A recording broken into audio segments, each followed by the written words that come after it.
Selamat siang Bapak Ibu semuanya. Apa kabar baik kita semua? Saya percaya kita dalam keadaan sehat dan sukacita. Kita boleh senyum ke kiri kanan kita boleh tanya kabarnya, kita bagikan sukacita kita. Nah, selamat datang di ibadah GKI Padang 13 Juni 2021. Kita sudah masuk di minggu kedua dan kita minggu lalu juga sudah belajar di tema yang baru, yaitu tentang nubuat. Kita belajar kemarin nubuat adalah perkataan Allah atau pernyataan dari Allah sendiri tentang peristiwa yang akan terjadi yang akan datang. Dan kita juga belajar bahwasan firman Allah, nubuat Allah akan digenapi. Dan kita adalah orang-orang yang akan melakukan perubahan supaya nubuat itu juga dinyatakan dalam hidup kita. Amin. Dan kita juga bersyukur kemarin Sabtu GKI Padang melakukan penginjilan kepada di Sawalunto yang dilakukan oleh hamba Tuhan, yaitu Bang Alek dan Berkat. Kita boleh beri tepuk tangan kepada Allah kita. Di minggu ini kita bisa keluar untuk menyampaikan kabar baik, menyampaikan kabar sukacita daripada Tuhan bagi jiwa-jiwa. Kita juga tetap setia mengikuti ibadah 4D yang sudah ditentukan di tempat kita masing-masing. Biarlah kita semakin bertumbuh, karena lewat 4D ini kita dapat saling mengenal, kita dapat saling menerima satu dengan yang lain. Kita diajari sama-sama melakukan firman Tuhan yang mungkin kita kurang mengerti, kita bisa tanya kepada pemimpin 4D kita, sehingga kita sama-sama bertumbuh, sama-sama melakukan firman Tuhan dan sama-sama menjadi orang dewasa rohani. Dan kita nantinya bisa berdampak juga bagi sekeliling kita, bagi keluarga kita, bagi seluruhnya lewat apa yang sudah diajarkan dan kita dapat dimuridkan dari 4D kita. Nah, mari tetap setia dan bertumbuh dalam melakukan ibadah 4D kita. Ayat renungan kita diambil dari 1 Tesalonika 5 ayat 20. Saya undang kita semua untuk bangkit berdiri untuk membacakan ayat renungan kita. 1 Tesalonika 5 ayat 20.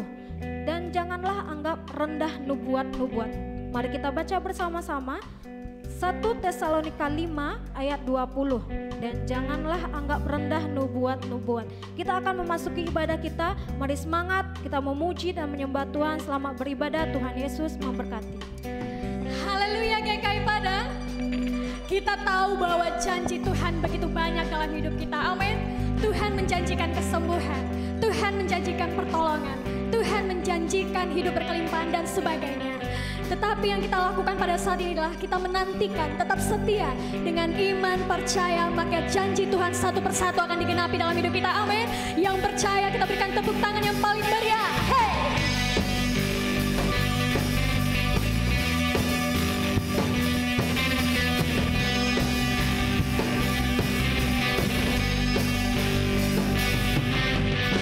Sukacita di setiap langkahku.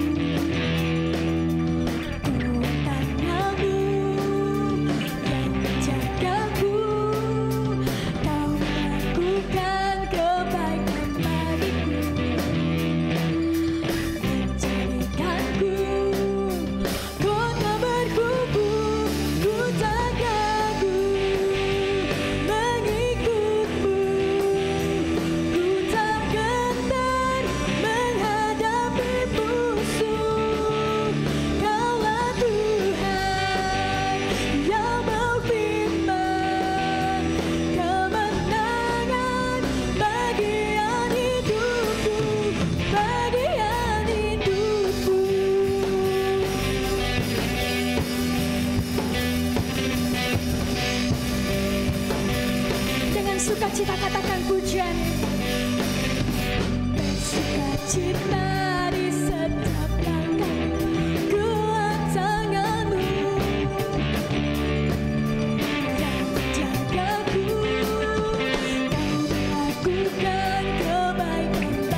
Sebab kemenangan menjadi milik kami pada hari ini Tuhan. Terima kasih ya Bapa, kami bersyukur Tuhan. Kami bersyukur sebab Engkau Tuhan yang mau, Tuhan yang mampu menggenapi janji-Mu di dalam hidup kami. Ajar kami Tuhan, ajar kami ya Bapa untuk menantikan penggenapan janji-Mu dengan iman percaya kami sampai janji-Mu tergenapi di dalam hidup kami. Terpujilah nama-Mu Tuhan.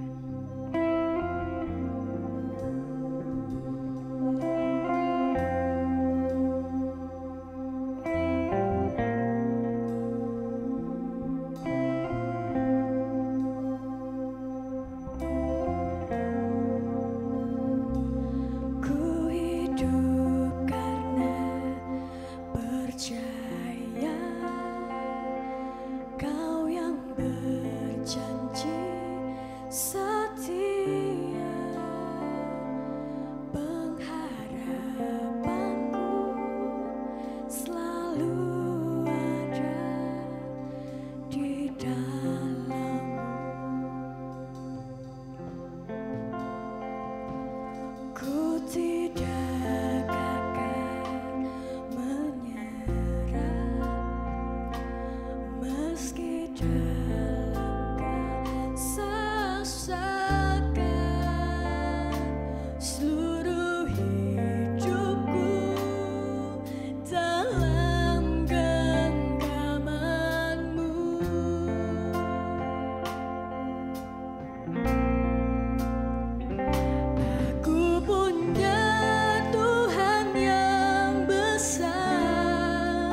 terpujilah namamu.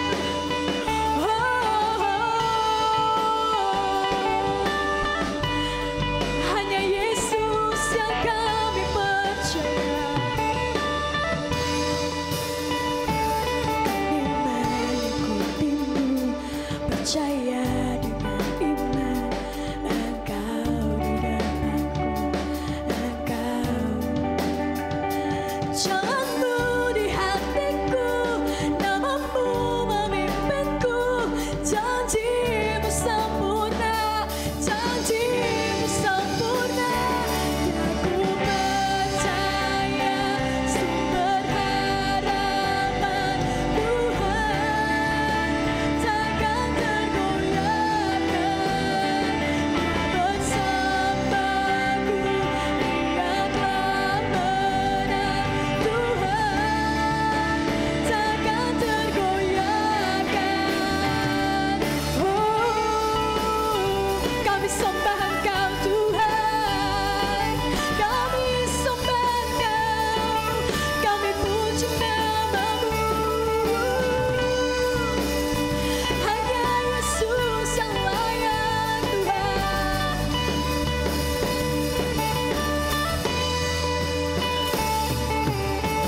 Engkau yang selesaikan.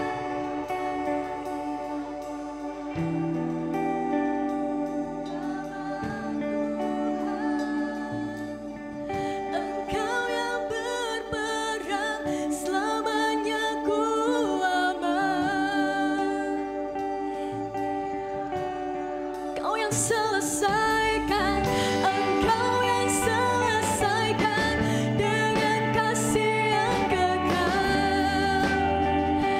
Nama Tuhan, Engkau yang berperang, selamanya ku aman. Hanya Yesus yang kami percaya. Aku percaya sumber harapan Tuhan takkan tergoyahkan. Dia bersamaku, Dia telah menang. Tuhan, kami percaya Yesus Tuhan. Aku percaya sumber harapan Tuhan takkan tergoyahkan. Dia bersamaku, Dia telah menang. Tuhan takkan tergoyahkan, takkan tergoyahkan.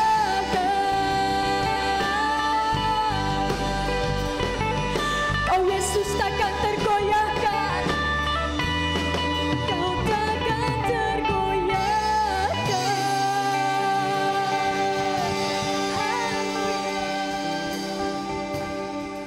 Bapak Ibu semuanya, saudara terkasih, kita akan menyatukan hati menaikkan ucapan syukur buat kemenangan yang Tuhan berikan bagi kita, dan kita juga akan menaikkan doa syafaat kita. Mari kita berdoa dalam kita satukan hati kita.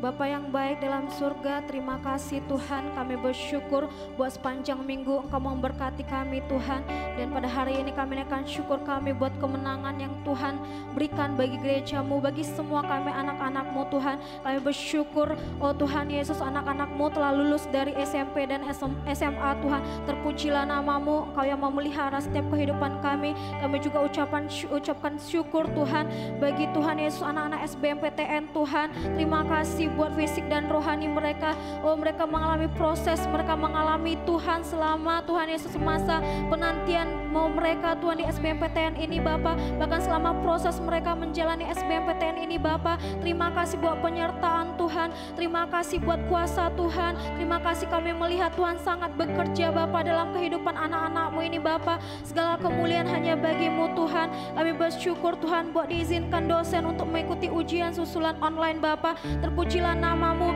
Kami juga bersyukur dapat berjualan kembali setelah 2 bulan berhenti. Terima kasih Bapa, Engkau bukakan kami berkat-Mu Tuhan, sehingga kami dapat bekerja untuk-Mu Tuhan Yesus, memuliakan nama-Mu Tuhan. Kami juga bersyukur buat pekerjaan kami yang Tuhan berkati. Ada orderan rotan yang masuk di tempat kerja kami, sehingga Tuhan Tuhan tempat kerja kami tidak ditutup Bapa. Terima kasih Bapa buat pemeliharaanmu, berkat-Mu Bapa. Kami juga bersyukur kami dapat berfungsi di tengah keluarga kami. Kami dapat membantu keluarga dan pekerjaan rumah Bapa. Di dalam nama Yesus kami bersyukur kami dapat menggenapi janji-Mu, firman-Mu dalam keluarga kami. Kami bersyukur Tuhan kami sembuh Tuhan dari demam dan diare. Semua karena Engkau Tuhan, terpujilah nama-Mu Tuhan. Dan pada saat ini Bapa, sama-sama kami satukan hati kami untuk berdoa di hadapan-Mu Bapa. Bapa yang baik, Engkau yang memberkati setiap anak-anak Tuhan di dalam gereja-Mu ini Bapa. Biarlah semua kami Tuhan bertumbuh sehat Bapa, dan segala kebutuhan yang kami perlukan untuk pertumbuhan kami percaya Tuhan telah sediakan bagi kami. Tuhan cukupkan Bapa, Tuhan pelihara hidup kami Bapa, sebagaimana firman-Mu Tuhan digenapi dalam hidup kami Bapa. Kami percaya Tuhan, Tuhan Yesus selalu Tuhan Yesus Engkau Tuhan memberkati, memberikan pertolongan bagi kami Tuhan. Berikan kami kesehatan, berkati Tuhan Yesus pikiran kami, sehingga kami dapat menjadi anak-anak yang cerdas, menjadi anak-anak Tuhan Yesus yang melakukan Tuhan Yesus setiap firman-Mu Tuhan, sehingga kami dapat bertumbuh sehat, baik itu fisik kami, rohani kami Bapa. Berkati juga orang tua kami, sehingga tetap mereka Tuhan mendorong kami dalam pertumbuhan kami Bapa. Dan kami percaya Tuhan pemeliharaanmu, berkat-Mu, pertolongan-Mu Tuhan dinyatakan bagi kami. Kami juga berdoa pada saat ini bagi lingkungan rumah kami Bapa. Tuhan yang membebaskan lingkungan rumah kami, tempat tinggal kami, sehingga kami bebas untuk bisa beribadah Tuhan. Bahkan Tuhan peraturan negara kami juga membuat kami Tuhan Yesus boleh beribadah di rumah kami. Berkati seluruh masyarakat Tuhan Yesus, berkati seluruh lingkungan kami, tetangga kami Tuhan, jamahan Tuhan bekerja bagi mereka, sehingga mereka tidak menjadi penghalang tabut Tuhan ada di rumah kami Bapa. Kami rindu, bila kerinduan itu dinyatakan bagi rumah kami, bagi sesi keluarga kami, sehingga Tuhan Yesus ada bisa dibuka tempat beribadah di rumah kami. Bahkan bebas kami beribadah Tuhan, bebas kami memuji Tuhan bersama dengan keluarga kami, bersama dengan Tuhan Yesus teman-teman rohani kami. Bebas kami mempermuliakan nama-Mu Tuhan. Tidak ada halangan, tantangan Tuhan yang menjamah juga seluruh RT RW Tuhan yang bekerja Tuhan, pemerintah setempat Bapa, sehingga mereka membebaskan dalam nama Yesus kami untuk beribadah Tuhan. Bila kami dapat hidup rukun di tengah-tengah keluarga, di tengah-tengah masyarakat seluruh Tuhan Yesus.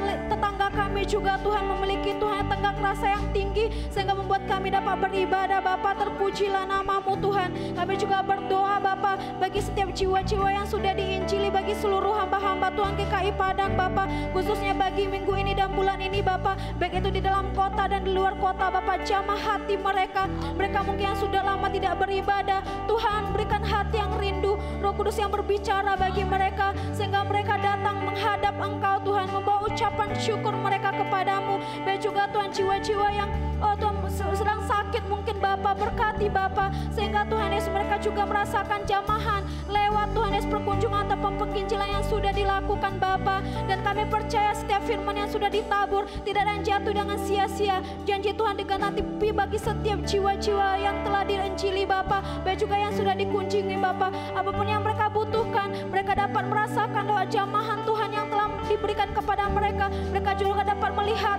kasih yang telah dipraktekkan bagi setiap hamba-hamba Tuhan yang telah pergi menginjil kepada jiwa-jiwa ini Bapa. Pintu-pintu penginjilan semakin dibukakan bagi GKI Padang, dan kami semakin menjadi berkat dimanapun kami berada Tuhan. Terima kasih Bapa. Ini doa kami, dan di dalam nama Tuhan Yesus kami satukan hati kami patahkan segala tipu daya iblis, segala pekerjaan si jahat melalui kami dapat bertumbuh, melalui anak-anak Tuhan dapat dipelihara oleh Tuhan. Tidak percaya, keraguan, kebimbangan tidak menjaga kesehatan kami. Tinggalkan kami tidak berhikmat akan kesehatan kami, akan pertumbuhan kami. Tinggalkan seluruh anak-anak Tuhan dalam nama Tuhan Yesus. Demi nama melangi ibadah di dalam rumah Tuhan, melangi tabut Tuhan di dalam rumah kami tidak berkuasa dalam nama Yesus. Demi nama menghalangi setiap jiwa-jiwa yang telah diinjili dapat datang kepada Tuhan, tidak berkuasa di dalam nama Tuhan Yesus. Demi nama Tuhan Yesus. Terima kasih Tuhan, terima kasih Bapa. Kami telah menyatukan hati kami telah memuliakan nama-Mu. Syukur Tuhan, haleluya,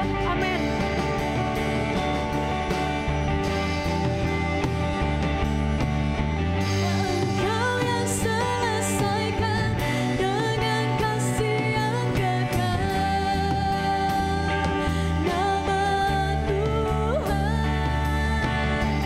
Engkau yang berperan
Engkau setia Tuhan, dan janji-Mu pun setia dalam kehidupan kami. Tidak pernah gagal, tidak pernah terlambat, dan tidak pernah lalai janji-Mu untuk terjadi dalam kehidupan kami. Oleh sebab itu pada siang hari ini bersama-sama kami menaikkan syukur, karena di dalam waktu yang ada, di dalam musim yang sangat berbeda dengan musim yang dahulu, kami bersyukur kami bisa berkumpul bersama-sama dengan umat-Mu Tuhan, untuk memuji dan menyembah nama-Mu. Kami bersyukur kami boleh menikmati hadirat-Mu, hadirat-Mu yang meneguhkan dan menguatkan kami, dan kami sudah dipuaskan di dalam hadirat-Mu Tuhan. Apa yang kami cari, apa yang sedang kami pertanyakan, di dalam hadirat-Mu kami temukan jawaban, dan kami sudah menemukannya. Kami akan mendengarkan firman-Mu bersama-sama, kami belajar. Engkau yang akan mewahyukan hal yang lebih lagi, hal yang lebih dalam lagi bagi kami. Kami mau cari maksud-Mu, kami mau mencari Tuhan perkataan-Mu bagi kami. Dan biarlah hanya Roh Kudus saja yang berbicara, baik melalui saya yang berbicara maupun bagi semua Bapak, Ibu, dan jemaat Tuhan yang akan mendengarkannya. Wahyukan sesuatu bagi kami Tuhan, karena kami perlu firman-Mu. Hanya firman-Mu saja yang mampu untuk mengubahkan kehidupan kami, mengubahkan persepsi kami akan hidup ini dan perspektif kami dalam menghadapi kehidupan. Yang percayanya firman-Mu juga yang mengubahkan apa yang sedang terjadi pada hari ini. Kami tidak sedikit pun ragu akan firman-Mu Tuhan. Ya dan amin.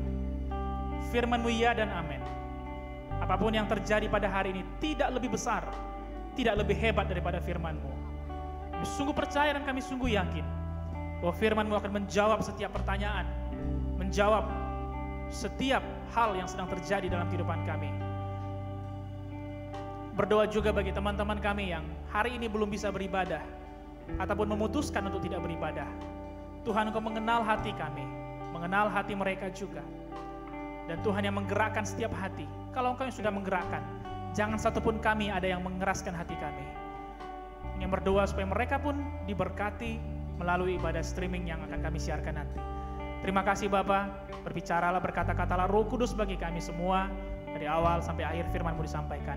Di dalam nama Yesus kami mengucap syukur, dan semua orang yang percaya dan yang siap dengan firman Tuhan, kita berkata, amin, amin. Haleluya, silakan duduk Bapak Ibu jemaat Tuhan, Tuhan Yesus memberkati kita semua. Saya yakin kita semua sudah diberkati melalui pujian penyembahan yang sudah kita naikkan beberapa waktu yang sebentar ini, Ibu Saudara. Saya pribadi sangat bersyukur bahwa dalam musim yang berbeda ya dengan musim-musim sebelumnya, bahkan tidak ada satupun orang yang menyangka bahwa musim seperti ini, season seperti ini bakal terjadi. Tetapi dalam musim ini kita masih bisa beribadah, dan lebih luar biasa lagi kita dapat beribadah secara onsite, secara langsung kita bisa bertemu. Ibadah di rumah tentu tidak ada salahnya, Tetapi kalau bisa berkumpul dengan sesama jemaat, sesama tubuh Kristus, tentu ada hal yang beda lagi. Ada hal yang lebih spesial lagi. Puji Tuhan, hari ini kita masuk dalam minggu yang kedua, kita membahas mengenai nubuat. Saya harap kita semua sudah mendapatkan berkat dari minggu pertama. Ada mungkin yang mengikuti ibadah pertama yang dilalui oleh Gembala Sidang, ada yang mengikuti minggu lalu yang di ibadah kedua yang saya menyampaikan khotbah. Saya percaya kita sama-sama diberkati. Tadi pagi ibadah pertama, Gembala Sidang menyampaikan bahwa nubuat perlu sebagai senjata kita di dalam peperangan rohani. Nah, nubuat itu menguatkan kita sehingga kita tidak berhenti di pertengahan jalan. Karena sekali lagi bahwa surga tidak pernah lagi sale ketika menyelamatkan kita. Bukan berarti Tuhan hanya baik ketika kita awal lahir baru, lalu kemudian Tuhan berubah menjadi jahat ketika kita di tengah-tengah perjalanan rohani kita. Tapi Dia tetap sama dulu, sekarang, sampai selama-lamanya. Tadi pagi juga Gembala Sidang berkata bahwa Tuhan Yesus akan datang.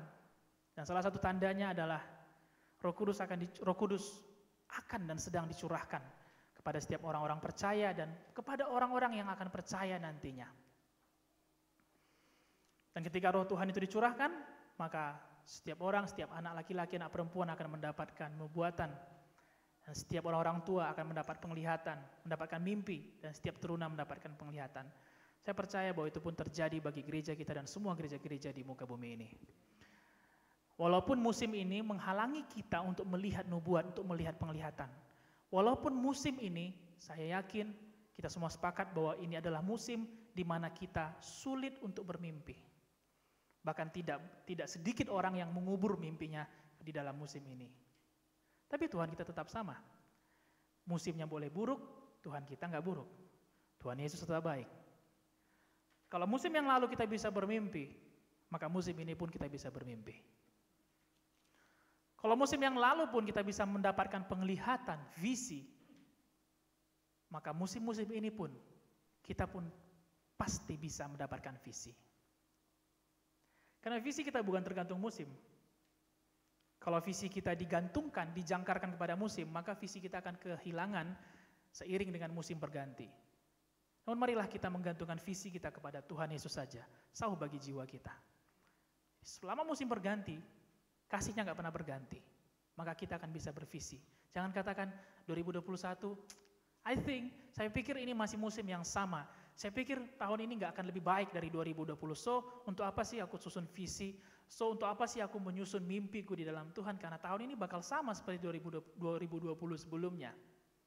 No. Sekali lagi saya mau katakan Bapak Ibu Saudara, kalau kita masih ada hari ini berarti cerita kita belum selesai.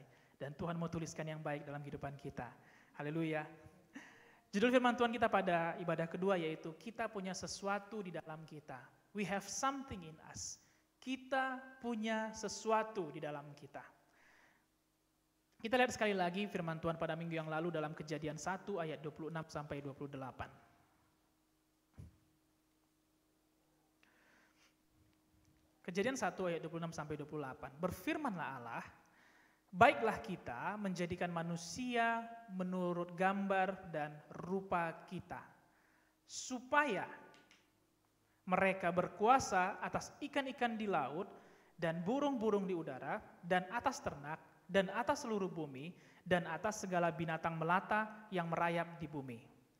Maka Allah menciptakan manusia itu menurut gambarnya. Menurut gambar Allah diciptakannya dia. Laki-laki dan perempuan diciptakannya mereka. Allah memberkati mereka, lalu Allah berfirman kepada mereka, beranak cuculah dan bertambah banyak, penuhilah bumi dan taklukkanlah itu, berkuasalah atas ikan-ikan di laut dan burung-burung di udara dan atas segala binatang yang merayap di bumi. Perhatikan ayat 26, Bapak Ibu Saudara yang terkasih. Baiklah kita menjadikan manusia menurut gambar dan rupa kita, menurut gambar dan rupa Allah. Itu sebabnya kita membahas tema pada bulan Mei yang lalu yaitu pemulihan. Tanpa pemulihan kita nggak akan bisa mendapatkan gambar dan rupa kita sebenarnya. Lalu setelah itu dikatakan supaya. Supaya ini menerangkan keterangan tujuan. Segala sesuatu yang memiliki tujuan tidak pernah dilakukan secara tidak sengaja.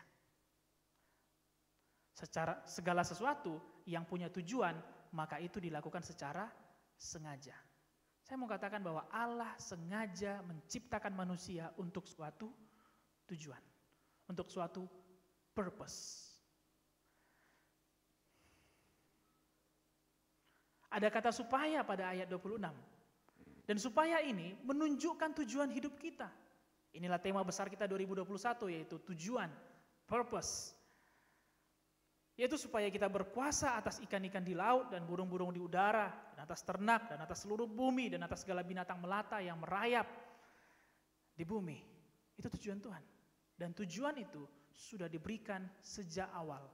Enggak tiba-tiba berubah ketika musim berubah. Oke? Tujuan itu tetap sama dari awal dan tidak berubah ketika musim berubah.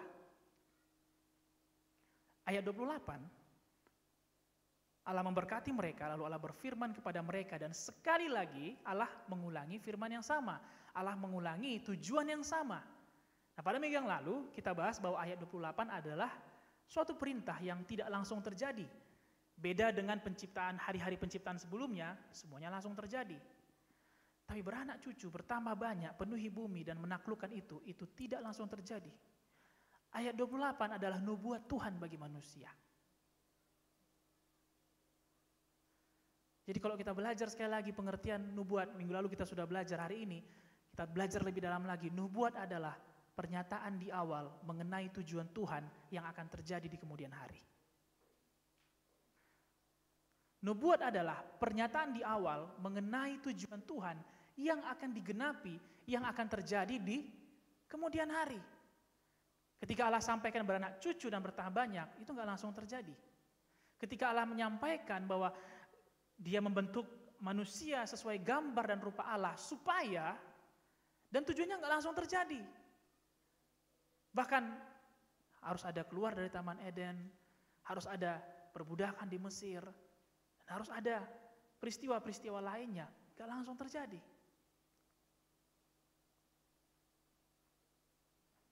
Sekali lagi, nubuat adalah pernyataan di awal mengenai tujuan Tuhan yang akan terjadi di kemudian hari. Jadi nubuat bukan kehendak kita, nubuat adalah kehendak Tuhan. Dengan begitu kita tahu tujuan hidup kita, Bapak Ibu Saudara. Saya rasa kita semua sebagai manusia yang wajar, tentunya nggak akan mau berbuat sesuatu kalau nggak ngerti tujuannya apa.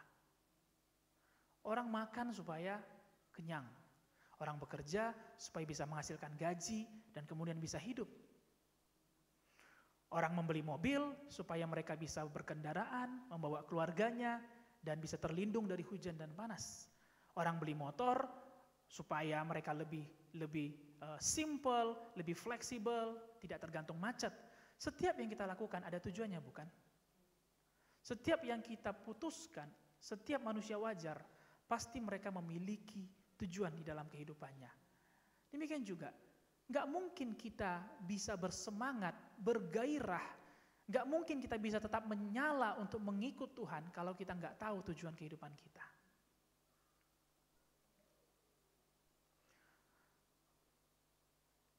Masalah pasti terjadi, dan setiap kita punya porsi yang berbeda akan masalah kita. Ada yang mungkin merasa masalahnya ringan, simple thing. Ada yang merasa masalahnya ini tipikal kelas menengah. Ada yang merasa masalahnya ini tipikal berat. Bahkan lebih berat mungkin dari yang bisa dia tanggung. Bukan beratnya masalah yang membuat kita berhenti di tengah jalan dalam mengikut Tuhan.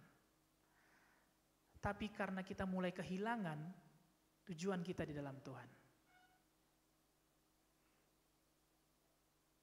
Ada kalanya makanan yang diberikan kepada kita nggak enak, bukan? Ada kalanya misalnya Kak Meme masak di rumah, ya nggak selalu enak. Sebagian besar enak sih. Tapi ada sebagian kecil-kecil aja lah. Paling-paling 7 kali dalam seminggu. Enggak. 1 kali ada masakannya mungkin masakan biasa yang tidak cocok dengan kita. Tidak serta-merta itu membuat saya mengatakan kepada Mak, Kak Meme pecat aja, Mak. Kita ganti sama kakak yang lain. Atau kemudian saya memberontak dari rumah lalu saya katakan, saya nggak suka dengan masakan di rumah ini, Mak. 7 hari dalam seminggu, 1 kali ini nggak enak. Hari ini aku memutuskan keluar dari rumah ini. Jangan panggil aku lagi. Adakah kita yang seperti itu? Bukan karena 1 kali masakan itu tidak enak, bukan karena 2 kali masakan itu tidak enak, bukan karena 3 kali, 4 kali, 5 kali masakan itu tidak enak lalu kita memutuskan untuk keluar dari rumah. Karena kita tahu tujuan kita ada di sana. Bahwa saya adalah anak di dalam rumah itu, anak di dalam keluarga itu. Saya anak pertama, saya punya tujuan di sana. Dan karena tujuan itu saya pegang teguh, maka tidak mudah bagi saya untuk meninggalkan keluarga tersebut. Demikian juga kita Bapak Ibu Saudara. Walaupun apa yang tersaji di depan kita, walaupun kejadian peristiwa yang terjadi hari ini ataupun kemudian hari, itu tidak enak, itu tidak cocok, itu bukan alasan kita untuk berhenti. Ada setuju? Sedikit sekali. Itu bukan alasan kita untuk berhenti. Amin.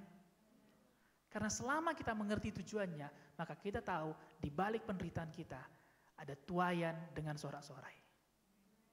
Amin.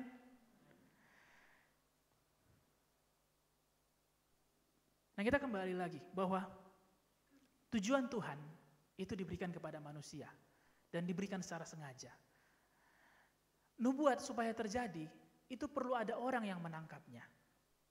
Supaya nubuat terjadi, harus ada orang yang menangkapnya. Yesaya bernubuat, dengarlah suara orang berseru-seru di tengah padang gurun. Luruskanlah dan persiapkanlah jalan bagi Tuhan. Bertahun-tahun kemudian baru datanglah seorang yang bernama Yohanes Pembaptis.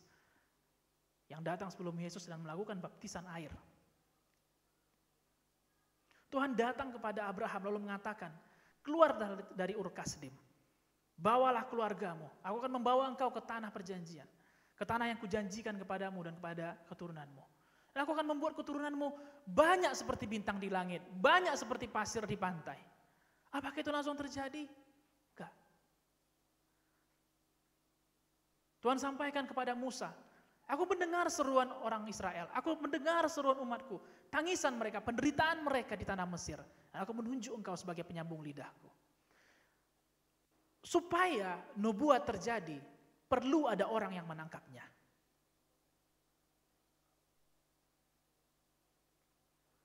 Supaya nubuat terjadi, perlu ada orang yang menangkapnya.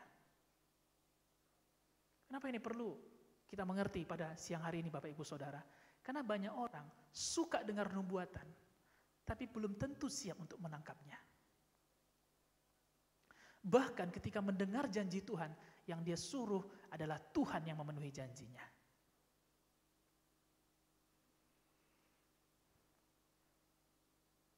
Pasti setiap hari Tuhan bicara sama kita.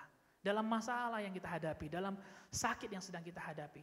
Tuhan gak pernah sembunyikan suaranya dari kita. Pasti dia bicara.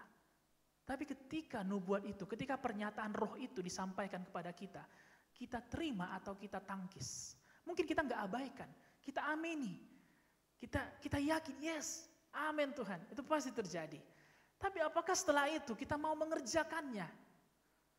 Karena nubuat harus ada orang yang menangkapnya supaya terjadi. Kalau kita berdoa, kita mengucapkan, keluargaku pasti diberkati. Hubungan keluargaku pasti dipulihkan. Hubungan orang tua dengan anak pasti harmonis kembali. Lalu setelah itu kita ucapkan dan kemudian kita tidak menangkapnya, maka saya mau yakinkan itu tidak akan pernah terjadi. Benar? Benar? Kita suka sekali mengucapkan pernyataan roh, tapi apakah kita mau menangkapnya dan bergerak di dalamnya? Nah, kenapa ada orang, ini yang akan kita bahas pada siang ini, kenapa ada mereka, kenapa ada kita mungkin yang setelah menyampaikan pernyataan roh, tapi kita enggan, takut untuk mengerjakannya. Kenapa Bapak Ibu Saudara? Saya temukan. Mungkin kalau saya lebih tua lagi dari sekarang, saya akan temukan lagi lebih banyak lagi. Tapi yang bisa saya bagikan pada siang hari ini, seringkali kita ragu bahwa kita punya sesuatu dalam kita. Gembala sidang menyampaikan berkat, gembala sidang menyampaikan firman Tuhan misalnya. Kita amini, kita yes, itu pasti terjadi.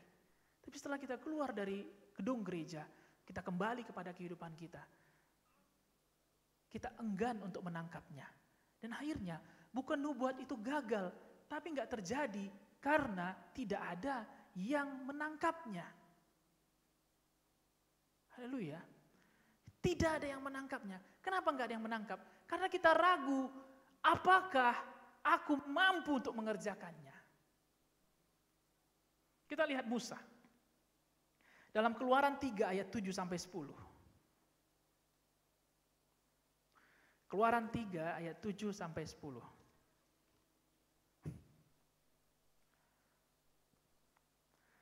Kita baca sama-sama. Dan Tuhan berfirman, aku telah memperhatikan dengan sungguh kesengsaraan umatku di tanah Mesir. Dan aku telah mendengar seruan mereka yang disebabkan oleh pengerah-pengerah mereka. Ya, aku mengetahui penderitaan mereka. Sebab itu, aku telah turun untuk melepaskan mereka dari tangan orang Mesir dan menuntun mereka keluar dari negeri itu ke suatu negeri yang baik dan luas.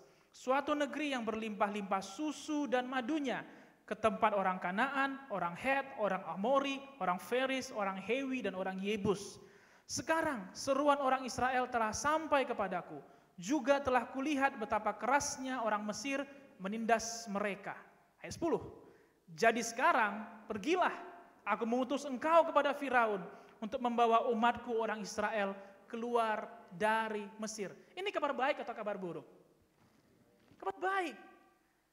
Allah katakan, aku dengar seruan umatku, aku dengar tangisan mereka. Aku dengar penderitaan mereka. Dan aku telah turun dan aku akan mengeluarkan mereka. Allah katakan aku akan turun dan aku akan mengeluarkan mereka dan membawa mereka ke suatu negeri yang berlimpah susu dan madunya. Allah menjanjikan perubahan dari penderitaan kepada kelimpahan. Tapi ayat 10 Allah katakan apa? Sekarang pergilah, aku mengutus siapa waktu itu? Musa. Karena sekali lagi nubuat perlu ada orang yang menangkapnya supaya menjadi kenyataan. Tapi apa respon Musa? Keluaran 4 ayat 10 sampai 14. Lalu kata Musa kepada Tuhan, Tuhan, aku ini tidak pandai bicara, dahulu pun tidak, dan sejak engkau berfirman kepada hamba-Mu pun tidak, sebab aku berat mulut dan ayat 11, tetapi Tuhan berfirman kepadanya, siapakah yang membuat lidah manusia? Siapakah yang membuat orang bisu atau tuli? Membuat orang melihat atau buta? Bukankah aku, yakni Tuhan? Oleh sebab itu pergilah, aku menyertai lidahmu dan mengajar engkau apa yang harus kau katakan. Tetapi Musa berkata, Tuhan, utuslah kiranya siapa saja yang patut kau utus. Maka bangkitlah murka Tuhan terhadap Musa dan ia berfirman, bukankah di situ Harun orang Lewi itu, kakakmu? Aku tahu bahwa ia pandai bicara. Lagi pula ia telah berangkat menjumpai engkau. Dan apabila ia melihat engkau, ia akan bersuka cita dalam hatinya. Musa menolak untuk dipakai Tuhan menggenapi nubuatan. Tuhan katakan, aku menunjuk engkau, sekarang pergilah. Lalu dikatakan, Tuhan, aku ini gak pandai bicara. Aku ini, I'm not a good talking person. Musa gak bohong. Musa bicara yang benar loh. Bukankah dia mengerti kemampuannya? Sama seperti kita mengerti kemampuan kita, Bapak Ibu Saudara. Ya kan? Musa gak bohong. Dia bukan kayak basa-basi orang timur. Tambah yuk, janganlah. Tapi piringnya tetap. Mau nambah lagi nggak? Enggak tambah. Kau udah makan? Makan yuk sama-sama. Enggak. Aku udah kenyang. Tapi ketika disendokkan 2 bakul makan juga. Musa nggak sedang begitu. Musa nggak sedang basa-basi busuk, tidak. Dia katakan kemampuannya, I'm not a good talking person. Saya nggak pandai bicara, Tuhan. Aku berat mulut, berat lidah. Dia salah. Dia cuma menyampaikan keadaannya. Perhatikan ayat 11 Bapak Ibu Saudara. Lalu Tuhan berfirman, siapa yang membuat lidah manusia? Siapa yang membuat orang bisu atau tuli? Membuat orang melihat atau buta? Bukankah aku? Bukankah aku, kata Tuhan? Musa, ada 3 kondisi yang akan kita pelajari dalam ayat ini. Yang pertama, Musa melihat kondisinya dan dia menyampaikannya. Dan penyampaiannya berupa penolakan akan panggilan Tuhan untuk menjalankan nubuat. Ayat berikutnya, ayat 12 dan ayat 13, ayat 11 dan ayat 12. Allah justru berkata bahwa apa yang ada dalam kita, Allah katakan, siapa sih yang membuat orang bisa berbicara? Siapa yang membuat lidah ini? Siapa yang membuat orang buta dan orang melihat? Bukankah aku, kata Tuhan?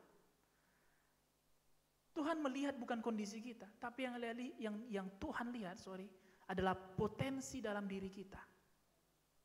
Dan potensi itu bukan milik kita, itu milik Tuhan. Dan kalau Tuhan yang keluarkan, kalau ada orang yang menangkapnya, Tuhan yang akan menggerakkannya. Amin. Tapi sekali lagi ayat 13, Musa menolak sekali lagi. Ini kondisi yang ketiga. Tuhan, biarlah kiranya yang lain aja lah siapa yang lebih patut daripada saya. Lalu Tuhan murka. Sehingga kondisi yang ketiga, setelah menolak mengerjakan potensi, nubuat gak batal, tapi batal terjadi melalui kita. Bukankah ini sering terjadi dalam momen musim dalam kehidupan kita, Bapak Ibu Saudara? Kita merasa Roh Kudus menggerakkan kita. Bukan hanya untuk bernubuat, tapi untuk menangkap nubuatan itu. Kalau semua bernubuat, Gak ada yang akan menggerakkannya. Tapi harus ada orang yang menangkap nubuatan itu. Harus ada yang orang mengerjakannya di dalam keluarga. Harus ada orang yang mengerjakannya dalam usaha. Harus ada orang yang mengerjakannya di dalam kepegawaian. Harus ada orang yang mengerjakannya di dalam sekolah, universitas, perkuliahan yang sedang kita jalani. Kita gak cukup.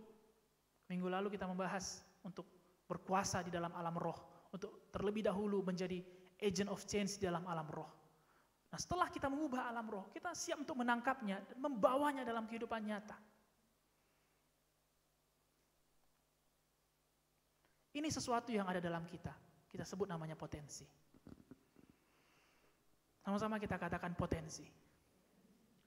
Manusia melihat kondisi, tapi Allah melihat potensi. Amin. Dan potensi itu nggak milik kita, itu milik Tuhan. Dan kalau ada orang yang siap menggerakkannya, maka Allah sendiri yang bekerja di dalamnya. Amin. Allah katakan, Tuhan bukan nggak tahu kondisi Musa, Dia tahu Musa ini nggak orang yang cakap untuk ngomong. Allah bukan nggak tahu kondisi kita, Bapak Ibu Saudara. Dia tahu kondisi yang kita alami. Dia tahu kemampuan kita. Dia tahu pekerjaan kita. Dia tahu apa yang kita lakukan di hari-hari kita. Tuhan tahu. Dia bukan Allah yang buta. Tuhan tahu batas status kita. Tuhan tahu itu. Tapi Dia bukan lihat itu. Tuhan lihat potensi yang ada dalam kita. Dan potensi itu sekali lagi saya mau katakan itu milik Tuhan. Itu bukan milik kita. Jangan biarkan kondisi kita menghalangi Tuhan mengeluarkan potensi dari dalam diri kita. Ada yes pada siang hari ini? Ada setuju? Jangan biarkan kondisi kita membuat kita menolak Tuhan bekerja dalam potensi kita. Ini yang Tuhan titipkan dari awal dalam Kejadian 1 ayat 28. Beranak cucu, bertambah banyak, penuhilah bumi dan taklukkanlah itu. Itulah potensi dalam diri saya dan dalam diri kita, Bapak Ibu Saudara.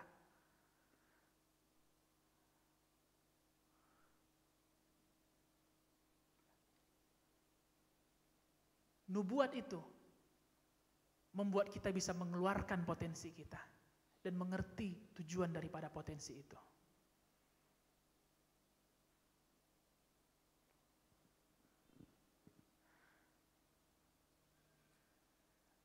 Nubuat yang Allah sampaikan kepada Musa itu karena tangisan orang Mesir. Tangisan orang Israel. Kita lihat tadi dalam Keluaran 3. Tuhan katakan, aku telah mendengar.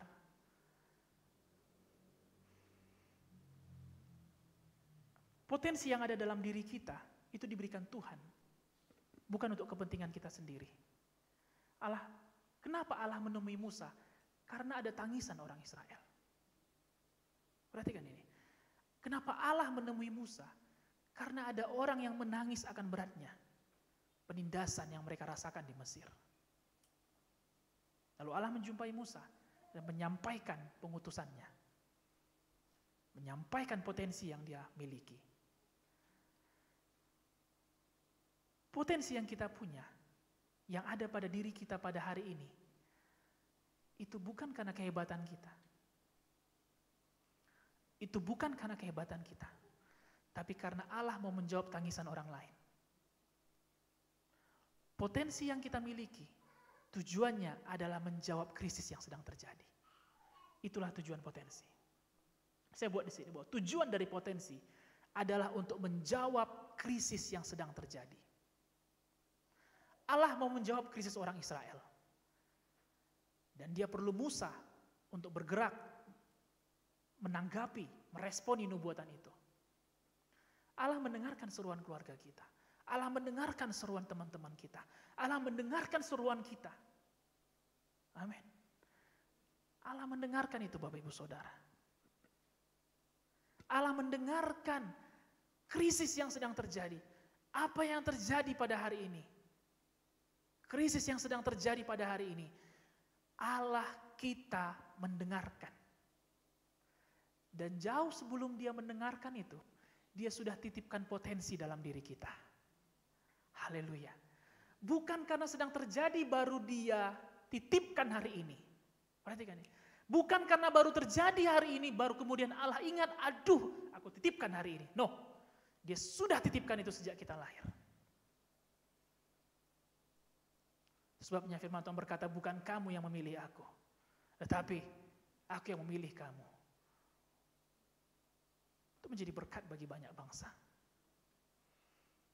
Bukan tiba-tiba Tuhan ingat, aduh hari ini lagi musim pandemi ya. Allah, aku lupa titip sama pilih potensi yang dulu. Enggak. Dia sudah titipkan potensi itu dari dulu. Haleluya, Bapak Ibu Saudara. Ada amin siang hari ini.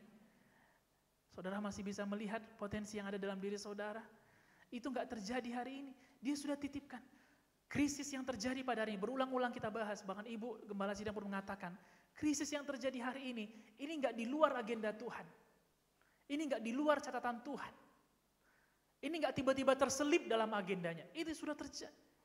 Dan ketika sebelum ini terjadi, Tuhan sudah menitipkan sesuatu dalam kita yang dinamakan potensi. Dan potensi itu akan menjawab krisis yang sedang terjadi. Ini perlu kita mengerti Bapak Ibu Saudara, supaya jangan kita merasa bahwa jawaban kita hari ini adalah uang. Jawaban kita hari ini adalah investasi. Jawaban kita pada hari ini adalah kesembuhan. Jawaban kita pada hari ini adalah kelimpahan. Bukan. Jawaban kita pada hari ini sudah ada dalam diri kita. Ada sesuatu di dalam diri kita. Amin. Tapi ketika Musa menolak, kedua kalinya Allah katakan, oke, di situ ada Harun, kakakmu, biar dia saja. Nubuatnya nggak batal. Tapi yang seharusnya Musa menjadi penyambung lidah, dipilih orang lain untuk menyambung lidah.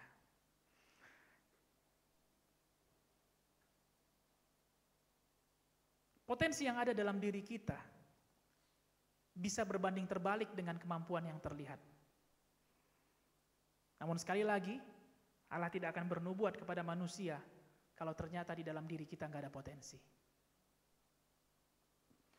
Nubuat adalah tujuan Tuhan. Nubuat adalah harapan Tuhan. Sama seperti kita Bapak Ibu Saudara. Kita nggak akan bilang kalau kita punya pohon mangga di depan rumah kita. Kita nggak akan sama misalnya kayak ibu punya pohon mangga yang sangat subur di rumah sampai hari ini belum berbuah. Tapi kita beriman bernubuat itu akan berbuah suatu saat nanti. Kalaupun nggak banyak paling nggak satu, karena itu iman dia. Tapi setiap kali dia menyiram, memindahkan pohon mangga itu, dia pasti dalam hatinya, dia selalu menyampaikan bahwa dia berharap, beriman bahwa pohon mangga itu menghasilkan buah mangga. Dia nggak akan bilang ketika dia siram, Tuhan aku berharap pohon mangga ini suatu ketika nanti ada buah stroberi yang dihasilkan. Ada stroberi, di pucuknya manggis, di sebelah kanannya ada buah pisang yang muncul. Kita juga nggak akan berharap seekor kucing melahirkan tikus dari rahimnya. Ya kan? Allah pun begitu loh Bapak Ibu Saudara. Karena dia tahu kita punya potensi, maka dia titipkan nubuatannya kepada kita.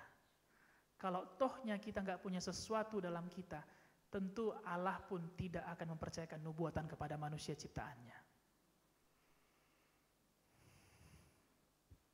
Harusnya kita bergembira mendengarkan ini kan.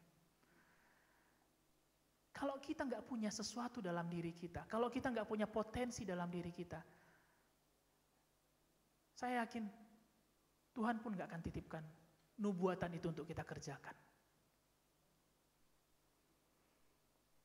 Karena Tuhan lihat potensi yang dimiliki Musa, Tuhan lihat hatinya, Tuhan lihat bagaimana dia membunuh orang Mesir yang menganiaya orang Israel.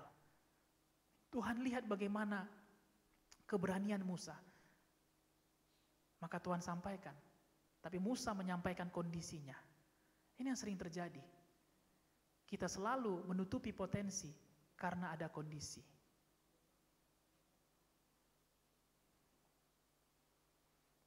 Kejadian 18 ayat 9 sampai 15. Kita akan belajar dari kehidupan Abraham. Yang bagian pertama tadi bahwa nubuat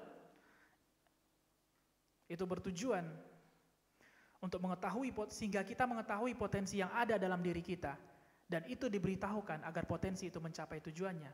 Bagian berikutnya, bahwa tujuan daripada potensi adalah untuk menjawab krisis yang sedang terjadi. Bagian ketiga, kondisi versus potensi. Kejadian 18 ayat 9 sampai 15. Lalu kata mereka kepadanya, "Di manakah Sarah istrimu?" Jawabnya, "Di sana, di dalam kemah." Sebelumnya saya jelaskan bahwa Tuhan menampakkan dirinya sekali lagi kepada Abraham di bawah pohon tarbantin di Mamre dalam wujud 3 orang musafir. Inilah pembicaraannya, ayat 10. Dan firman-Nya, "Sesungguhnya aku akan kembali tahun depan mendapatkan engkau. Pada waktu itulah Sarah istrimu akan mempunyai seorang anak laki-laki, dan Sarah mendengarkan pada pintu kemah yang di belakangnya. Adapun Abraham dan Sarah telah tua dan lanjut umurnya, dan Sarah telah mati haid. Jadi tertawalah Sarah dalam hatinya, katanya, akan berahikah aku setelah aku sudah layu, sedang tuanku sudah tua? Lalu berfirmanlah Tuhan kepada Abraham, mengapakah Sarah tertawa dan berkata, sungguhkah aku akan melahirkan anak sedangkan aku telah tua? Ayat 14. Adakah sesuatu apapun yang mustahil untuk Tuhan? Pada waktu yang telah ditetapkan itu tahun depan, aku akan kembali mendapatkan engkau. Pada waktu itulah Sarah mempunyai seorang anak laki-laki. Lalu Sarah menyangkal, katanya, aku tidak tertawa, sebab ia takut. Tetapi Tuhan berfirman, tidak, memang engkau tertawa. Cerita ini sangat menarik Bapak Ibu Saudara.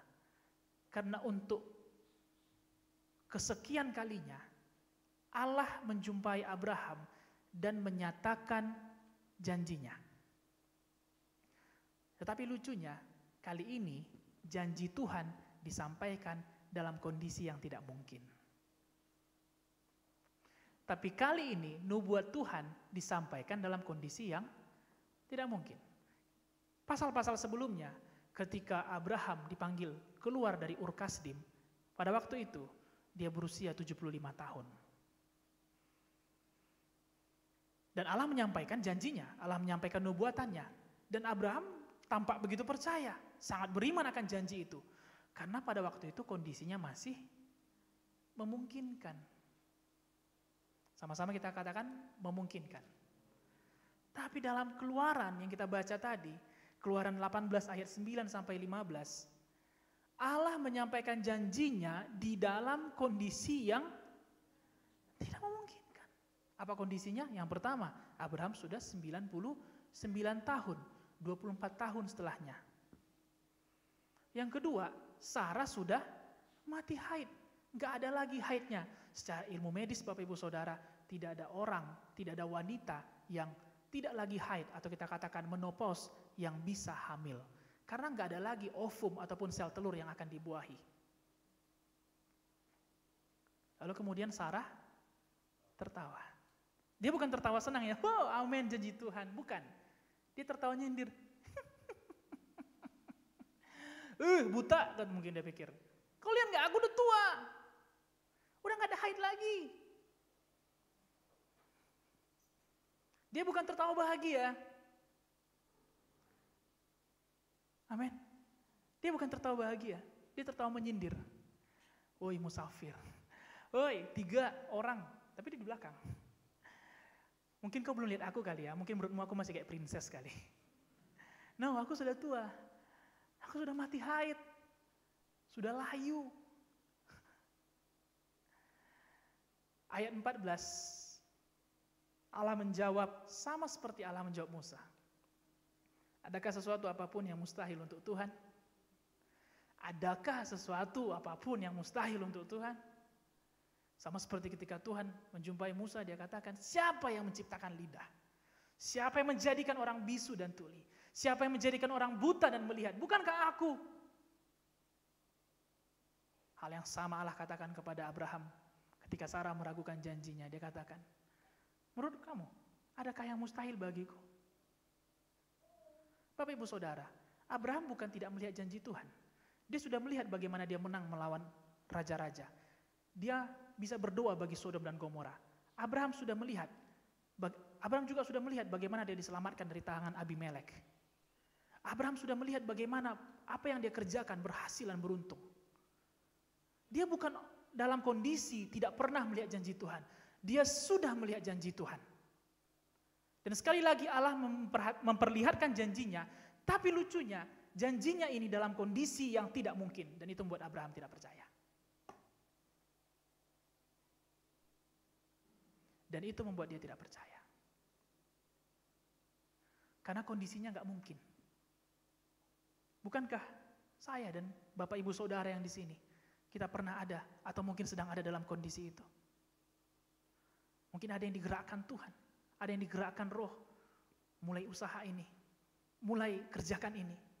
Tapi karena kita melihat kondisi yang terjadi, di mana usaha banyak tutup, kafe-kafe banyak berjatuhan. Kita lihat bagaimana nilai mata uang bukannya semakin baik, tapi semakin tidak berarti. Tapi dalam hati kita sudah kayak Roh Kudus itu sudah katakan sama kita, engkau punya talenta dalam ini, engkau punya potensi dalam ini, engkau coba dulu kerjakan. Tapi karena kondisi yang terjadi, lalu kemudian kita menolak. No, yang lain aja Tuhan yang mengerjakannya. No, jangan saya Tuhan yang buat usaha itu. Biar yang lain saja. Bukankah ada masa juga Tuhan gerakkan, ayo kau harus melayani. Ayo mulai melayani di gereja. Ayo mulai untuk menjadi usher. Ayo mulai untuk menjadi pendoa bagi gereja. Ayo mulai untuk keluar mengunjungi orang-orang yang tidak bisa datang ke gereja. Tapi kondisinya pandemi Tuhan. Ini dalam COVID. Wah, COVID itu penyakit menular. Kita pulang ngajari Tuhan akan hal itu. Dia sudah tahu itu Bapak Ibu Saudara. Ini masa COVID, aku harus jaga diri, aku harus begini. Lalu kemudian kita katakan, gak usah akulah Tuhan, aku gak punya potensi, aku ini rentan, mudah sakit, aduh, senggol dikit aja sakit. Yang lain aja. Ada momen dalam diri kita, Roh itu sudah katakan, ayo berdamai, ayo minta maaf duluan, ayo ampuni duluan. Kalau kau ampuni, pemulihan dalam keluarga akan terjadi, ayo duluan minta ampun, duluan terbuka.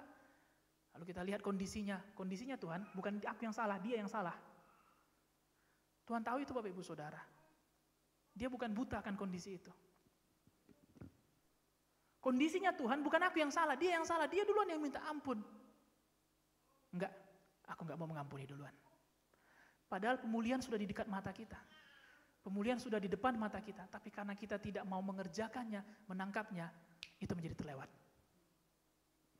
Dan saya mau menyampaikan ini bagi kita semua, supaya tidak terlewat lagi ke depannya. Amin. Supaya tidak terlewat lagi ke depannya.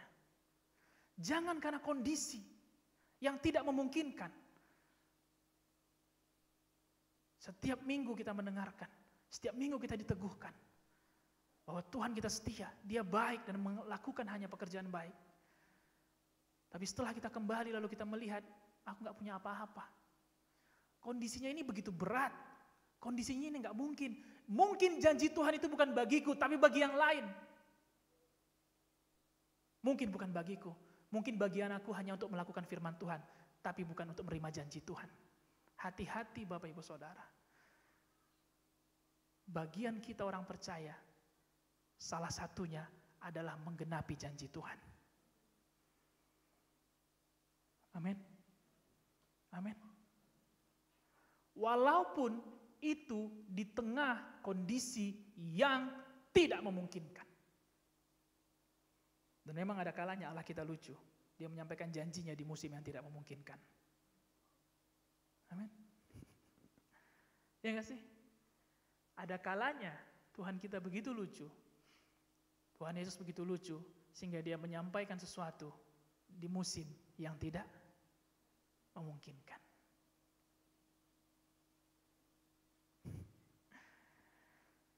Abraham sudah menyerah. Ayat sebelumnya, pasal sebelumnya kalau saudara baca, Abraham sudah menyerah dan mengatakan kepada Allah, sudahlah, seandainya saja Ismail diperkenankan untuk hidup di hadapanmu. Dia sudah katakan, Abraham katakan, udahlah Tuhan, aku bukannya, dia nggak menuntut janji Tuhan, enggak, dia nggak bersungut-sungut ataupun ngeyel dengan janji Tuhan, tidak. Dia pun katakan, sudahlah Tuhan, kalau Ismail yang menjadi jawaban janji itu, aku pun lapang dada, aku pun sudah setuju, aku pun sudah oke. It's okay, dia katakan. Tapi apa yang Tuhan katakan? Tidak. Yang keluar dari rahim Sarah itulah janji Tuhan. Saudara-saudara, Bapak Ibu Saudara, pada siang hari ini saya mau katakan, potensi itu bukan dari luar, tapi dari dalam diri kita. Potensi itu bukan diambil dari luar, dijiplak, tidak, tapi dari dalam diri kita. Ishak itu ada dalam rahim kita. Janji itu, nubuat itu ada dalam diri kita. Ada yang percaya? Ada yang percaya?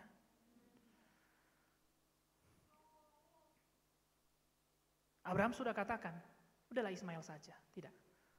Janji Tuhan bukan dari luar. Janji Tuhan digenapi dari dalam.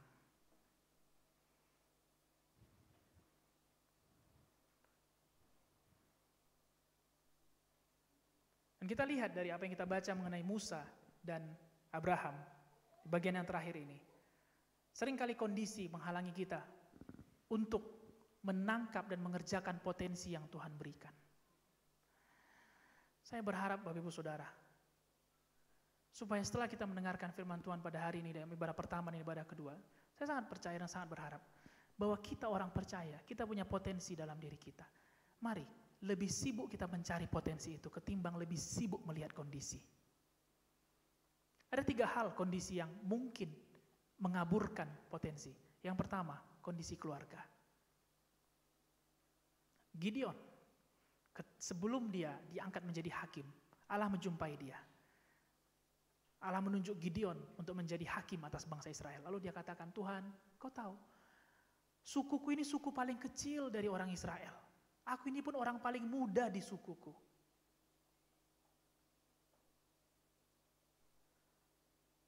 Dia mengatakan kepada Tuhan, seolah-olah Tuhan salah pilih. Aku ini paling kecil, bukan yang paling hebat.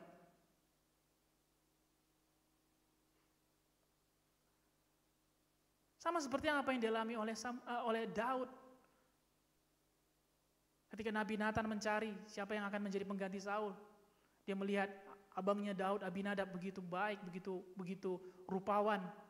Bukan itu, kata Tuhan. Yang itu, yang paling kecil. Bahkan Nathan pun, dia merasa, Tuhan kayaknya kau salah lihat. Ini lebih ganteng, ini lebih tinggi, lebih cakap, lebih berotot, lebih kekar daripada ini. Masakan ini jadi menjadi raja bagi bangsa Israel.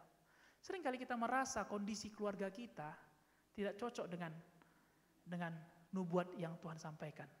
Tapi tahukah Bapak Ibu Saudara, walaupun keluarga kondisinya kurang baik, bukan berarti kita nggak bisa belajar yang baik di sana. Tadi pagi Ibu juga sampaikan, beberapa musim dalam kehidupan kami menemukan keluarga menyakiti hati kami. Tapi bukan berarti kami harus menjadi orang yang suka menyakiti keluarga lainnya. Ya kan? Kami menemukan beberapa musim dalam kehidupan kami, keluarga-keluarga tidak membantu kami dalam kondisi kesulitan. Tapi bukan berarti itu menjadikan kami orang yang tidak membantu orang dalam kesulitan. Ya enggak? Benar enggak Bapak Ibu Saudara? Jadi walaupun kondisi keluarga kita kurang cocok, kurang tepat, kurang baik, bukan berarti kita enggak bisa belajar sesuatu di sana. Lalu yang kita usir dalam nama Yesus adalah keluarga kita. Dalam nama Yesus, kalau keras kepala, tinggalkan mama, tinggalkan bapak. Di dalam kekerasan kepala itu kita bisa belajar sesuatu. Bukan supaya kita lebih keras lagi kepalanya, tapi supaya kita lebih murah hati daripada mereka. Amin, anak-anak muda. Kondisi kedua yang sering menjadi penghalang kita melihat potensi, yaitu pekerjaan kita. Pekerjaan kita. Saya yakin Bapak Ibu Saudara pasti mengingat cerita Yusuf ya. Pasti mengingat cerita Yusuf. Nubuat Allah kepada Yusuf dia berikan dalam 2 mimpi. Tentang berkas gandum dan tentang matahari dan 11 bintang menyembah dia. Ya. Itu nubuat Tuhan bagi dia. Keren atau enggak? Keren dong. Matahari dan 11 bintang menyembah Yusuf. Oh, that's really cool. Apalagi dia anak muda pada waktu itu. Jangankan disembah bintang, disembah manusia aja enak rasanya, apalagi disembah bintang. Tapi dia melewati narapidana. Dia harus ditangkap oleh karena kesalahan istri Potifar.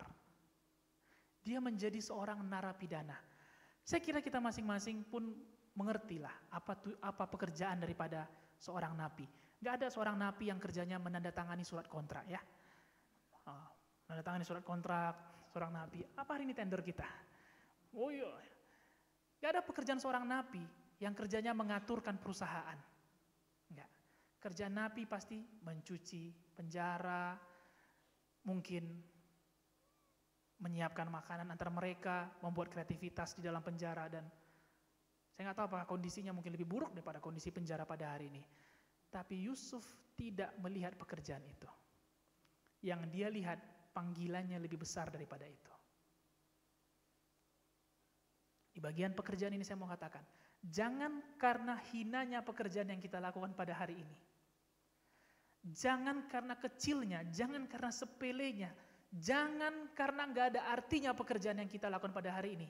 Lalu kemudian kita merasa potensi kita sekecil itu.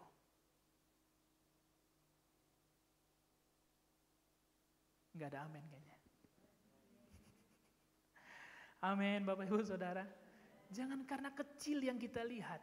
Jangan karena kita megang panci, kita megang sapu, kita megang pisau, kita megang bawang, kita megang ikan, lalu kita merasa bahwa memang panggilanku ini.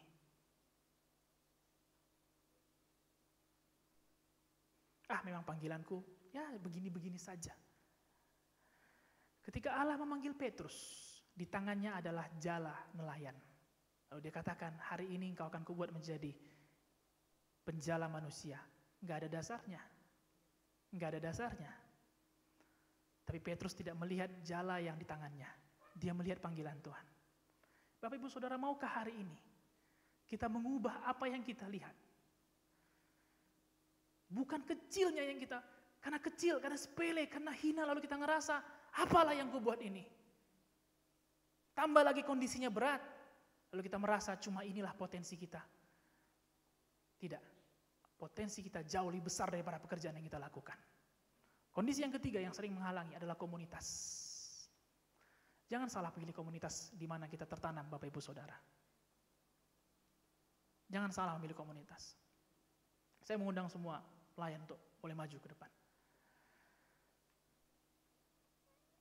Menemukan komunitas yang tepat akan mengeluarkan potensi yang belum terlihat di dalam diri kita.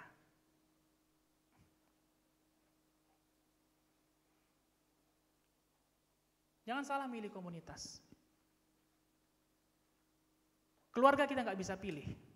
Mungkin pekerjaan bisa kita pilih. Tapi yang ketiga, komunitas bisa kita pilih. Jangan salah dengan siapa kita sering duduk. Jangan salah. Karena ketika kita salah memilih dengan siapa kita sering bicara, sharing, duduk, maka potensi kita akan terkubur di dalam pembicaraan itu. Haleluya. Tapi kalau kita berbicara dengan komunitas yang tepat, dengan mereka yang punya semangat yang menyala, dengan mereka yang punya iman yang besar, maka potensi kita akan keluar dari dalam diri kita. Bapak Ibu Saudara, pada waktu saya masuk SMA di Don Bosco, saya dari Kelam Kudus waktu itu. Pada waktu saya masuk Don Bosco, saya baru menyadari di atas langit ada langit. Di Kelam Kudus saya juara 1, minimal juara 2. Nggak ada itu istilahnya 10 besar, nggak ada. Juara 2 atau juara 1. Tapi ketika masuk Don Bosco, saya nggak punya teman. Karena saya bukan dari Prayoga. Saya waktu itu dari Kelam Kudus. Saya nggak punya teman. Awalnya saya masuk di kelas unggul. Karena nilai UAN saya, nilai Eptanas saya, nilainya bagus. Tapi karena saya nggak punya teman, apa yang terjadi? Saya turun, saya drop ke kelas 18. 18 ini kelasnya terkenal pembangkang. Setengah dari mereka tinggal kelas. Kelasnya berisi orang-orang yang ngeri banget. Hampir-hampir biadab pada waktu itu. Ngeri sekali. Dan saya harus masuk ke sana. Saya tahu pelajarannya, tapi saya nggak bisa menerangkannya karena saya nggak punya teman. Saya nggak punya teman. Di 18 pun kelasnya mengerikan. Orangnya ngeri-ngeri. Tapi saya bisa belajar sesuatu di sana. Namun menjelang akhir kelas 1, kami harus pindah ke Medan sebentar karena gempa pada waktu itu. Saya balik kelas 2 kemari, saya dimasukkan ke kelas 2 unggul lagi. Tapi kali itu saya nggak mau mengulang kesalahan yang sama. Saya mulai mencari teman yang bisa saya dekati. Pada waktu itu saya nggak bisa bahasa Inggris, Bapak Ibu Saudara. Saya bukan orang yang baik dalam bahasa Inggris. Saya juga tidak pernah les bahasa Inggris. Dan teman saya yang saya deketin ini, beberapa teman ini, mereka jago-jago bahasa Inggris. Lalu kemudian ada satu lomba namanya lomba Scrabble. Scrabble itu adalah menyusun kata-kata dalam bahasa Inggris. Dan saya diikutkan. Saya bilang, mungkin Don Bosco ini sudah gila kali. Dari 12 orang, saya 2 anak bawang. Saya mungkin nomor 11 atau nomor 12. Anggap aja nomor 12. Dan kami sudah yakin bahwa teman-teman saya yang sudah jago bahasa Inggris ini, pasti mereka akan memenangkan lomba Scrabble waktu itu di STBA Prayoga. Saya sangat yakin, kalau saya pun misalnya kalah, saya sangat lapang dada menerimanya. Karena saya sangat percaya kemampuan saya pada waktu itu buruk sekali. I really believe bahwa saya pasti gagal. Dan kalaupun saya gagal, itu nggak akan membuat saya menangis. Karena saya nggak bisa bahasa Inggris. Tapi tahu Bapak Ibu Saudara, mungkin itu yang dikatakan Tuhan bahwa ada keberuntungan dan keberhasilan bagi orang-orang yang merenungkan hukum Taurat. Sampai di semifinal, yang lainnya udah gugur. Saya masuk ke toilet, saya nangis. Bukan nangis karena kalah, tapi apa-apaan ini? Kok saya bisa masuk ke semifinal? Kawan-kawan saya yang lain melihat, itu nama saya panggilannya John kan pada waktu itu. Itu si John kan? Emangnya bisa bahasa Inggris? Rasa-rasa gue dia nggak bisa bahasa Inggris katanya. Dan saya masuk ke semifinal. Dan saya dapat juara 3, Bapak Ibu Saudara. Saya aja heran. Pada menerima piala, saya nangis. Nangis bukan karena apa-apa. Nangis karena ini ngeri kali ini hebatnya, saya pikir. Tapi sejak hari itu, saya mulai menjuarai banyak debat bahasa Inggris. Hari itu Tuhan membuka potensi saya. Saya nggak punya potensi dalam hal itu. Saya nggak punya kemampuan dalam hal itu. Tapi ketika saya mulai masuk ke dalamnya, bergerak dalamnya, Tuhan buka potensi itu. Kami berharap, potensi yang ada dalam masing-masing kita, jangan harapkan jawaban krisis itu dari luar. Saya yakin dalam diri kita masing-masing ada jawaban dalam krisis tersebut. Ada jawaban. You have something in you. Engkau punya sesuatu dalam dirimu. Terakhir kita lihat dalam Ayub 7 ayat 17 sampai 18. Mari kita bangkit berdiri dan kita akan berdoa buat firman Tuhan. Ayub 7 ayat 17 sampai 18. Saya mau sampaikan ini bagi Bapak Ibu Saudara, kalau ada hari ini yang masih merasa dia nggak punya apa-apa dalam dirinya. Saya akan baca dalam bahasa Indonesia masa kini. Ayub 7 ayat 17 sampai 18. Mengapa manusia begitu penting bagimu? Mengapa tindakannya kau perhatikan selalu? Kau selidiki dia setiap pagi dan setiap saat dia kau uji. Mari kita baca sama-sama. Ayub 7 ayat 17 sampai 18. Mengapa manusia begitu penting bagimu? Mengapa tindakannya kau perhatikan selalu? Kau selidiki dia setiap pagi dan setiap saat dia kau uji. Mengapa kita begitu penting bagi Tuhan? Mengapa setiap saat Tuhan datangi kita dan bicara sama kita? Kenapa enggak dia bicara sama kucing ataupun sama peliharaan kita? Mengapa setiap saat kita merasa Tuhan menguji kita, Tuhan menyelidiki kita? Mengapa kita begitu penting? Saya mau sampaikan kalau ini ada saudara, Bapak Ibu Saudara yang sampai hari ini masih merasa engkau tidak penting di hadapan Tuhan. Saya mau katakan bahwa manusia begitu penting di hadapan Tuhan. Bahkan yang belum selamat pun begitu penting bagi dia. Kenapa kita begitu penting? Karena ada sesuatu dalam kita. Tuhan tidak mau sampai waktu kita berakhir, sampai kita habis waktu di dunia, Tuhan tidak mau sesuatu itu tidak berbuah. Dia mau sesuatu itu, potensi itu berbuah dan menjawab krisis yang sedang terjadi. Kenapa Tuhan bicara sama kita? Kenapa Tuhan menganggap kita penting? Karena ada sesuatu dalam kita. Dan jangan biarkan potensi itu padam, Bapak Ibu Saudara. Jangan karena kondisi, jangan karena kemiskinan, jangan karena kekurangan, jangan karena sakit, lalu kemudian kita meniadakan potensi itu.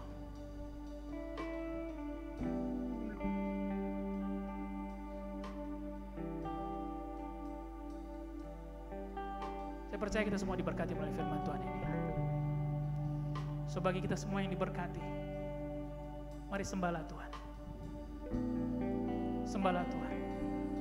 Karena Dia baik. Karena Dia sudah memberikan sesuatu kepada kita. Dan mintalah supaya mata kita boleh melihat potensi kita melebihi kondisi kita. Thank you Jesus.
pasti akan menggenapi.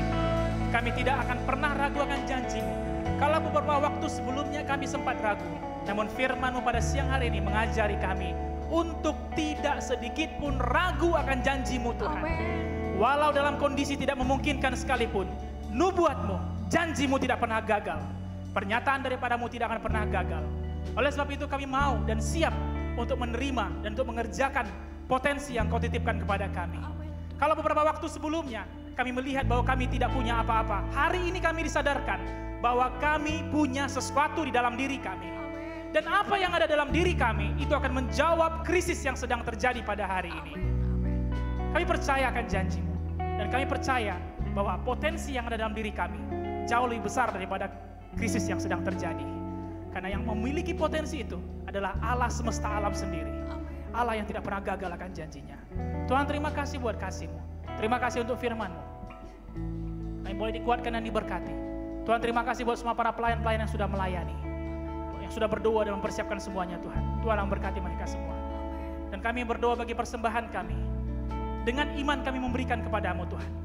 Kami tidak memberi berdasarkan kondisi, tapi kami beri berdasarkan potensi yang Tuhan berikan kepada kami. Kami mau berdiri di hadapan-Mu dan memberi sesuai dengan potensi yang Tuhan berikan. Bukan sesuai dengan kondisi. Karena kami tahu jauh lebih besar potensi yang kami punya dibanding kondisi ini Tuhan. Terima kasih Bapak. Berkatilah pekerjaan, usaha, segala perencanaan, segala mimpi. Berkatilah Tuhan. Apa yang sebelumnya sempat terjatuh, Tuhan bangkitkan kembali. Apa yang sebelumnya sempat rusak, Tuhan pulihkan kembali. Terima kasih Bapak. Dan kami berdoa bagi bangsa negara kami. Tuhan Allah juga memulihkan bangsa dan negara kami. Sehingga mara bahaya apapun tidak akan berlanjut, tapi kesejahteraan dan pemulihan itu yang terjadi bagi bangsa dan kota kami juga. Dan kami berdoa bagi gembala sidang, keluarga, para full timer, leaders dalam gereja ini Tuhan. Tuhan terus menguatkan kami semua untuk berjalan sesuai dengan kehendak Allah dan menangkap visi yang Tuhan berikan kepada kami, menangkap pewahyuan mimpi yang Tuhan berikan, sehingga gereja ini terus berjalan di dalam potensinya. Gereja ini terus berjalan di dalam janji-janji Tuhan yang Tuhan sudah sediakan. Kami berdoa Tuhan bagi setiap umat-Mu yang setiap minggunya mendengarkan firman-Mu. Firman-Mu jadi. Firman-Mu berhasil Tuhan. Tidak akan kembali dengan kosong dan dengan sia-sia. Sebagaimana gereja kami, gereja kemenangan iman, kami pun orang-orang yang lebih daripada pemenang. Karena Allah yang bekerja di dalam diri kami. Dan kami berdoa supaya potensi itu sedikit demi sedikit mulai kami gali, mulai kami latih, mulai kami doakan, dan mulai kami kerjakan. Dan kami lihat bagaimana potensi itu menjawab krisis yang sedang terjadi. Terpujilah nama-Mu Tuhan, kami akan pulang. Darah Yesus membungkus perjalanan kami semua. Semua kendaraan yang kami tumpangi, darah domba Allah membungkus perjalanan kami. Dalam nama Yesus kami patahkan, kami hancurkan segala kehancuran kejahatan. Tidak bisa menjamah bangsa negara, tidak bisa menjamah keluarga-keluarga kami juga. Sakit penyakit, maut kematian, penyakit keturunan, penyakit sampar tidak bisa menjamah kami semua. Dalam nama Yesus, terpujilah nama-Mu Tuhan. Kami arahkan tangan kami dan hati kami kepadamu, pandangan kami kepadamu. Dan kami menerima berkat daripada Allah Bapa, Bapa yang setia, Bapa yang penuh kasih. Berkat daripada Tuhan Yesus, Tuhan yang mengasihi kami, yang telah mati di kayu salib dan bangkit menebus hidup kami dari lubang kubur. Dan kami terima berkat persekutuan dengan Roh Kudus yang menyertai kami senantiasa dari hari ini sampai Tuhan Yesus datang kedua kalinya. Nah, sama-sama kita diberkati berkata, amin, amin, amin, amin, amin. Tuhan memberkati Bapak Ibu Saudara. Selamat hari Minggu, have a blessed weekend, and God bless us all.